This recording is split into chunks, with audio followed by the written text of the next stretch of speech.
Сәлеметсіңдер ме балаларым, мен сендерге бүгін математика оқулығының 95-ші сабағын түсіндіріп беремін. Менің арнама тіркеліп, лайк басып, комментарий жазып кетуді ұмытпаңдар.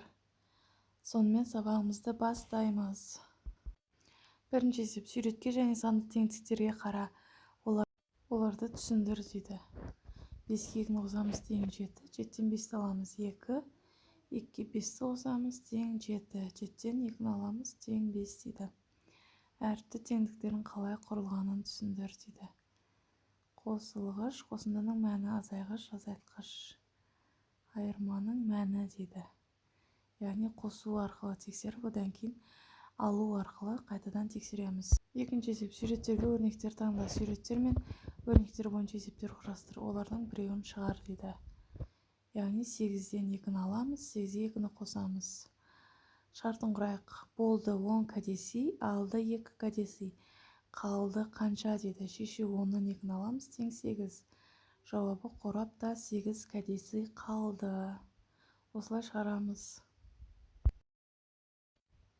Үшінші есеп: бірінші бағанға санды және әріпті өрнектерді, ал екінші бағанға санды және әріпті теңдіктерді жаз дейді.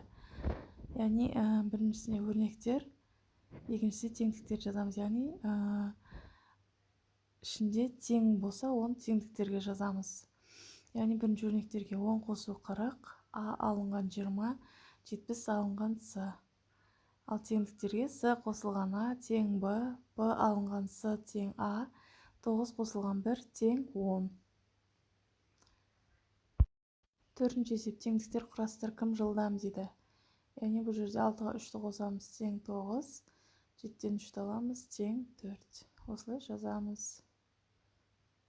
Есеп: кәдесыйларды 3 қорапқа теңдей бөліп сал. Оларды 2 қорапқа теңдей бөліп салуға бола ма дейді. Яғни 3 қорапқа бөліп салатын болсақ, 3 қосылған 3 тең 9. Яғни әр қорапқа 3 қорапқа 3 жеуден саламыз. Бұл жерде 9 кәдесый, ал 2 қорапқа салуға, теңдей бөліп салуға болмайды.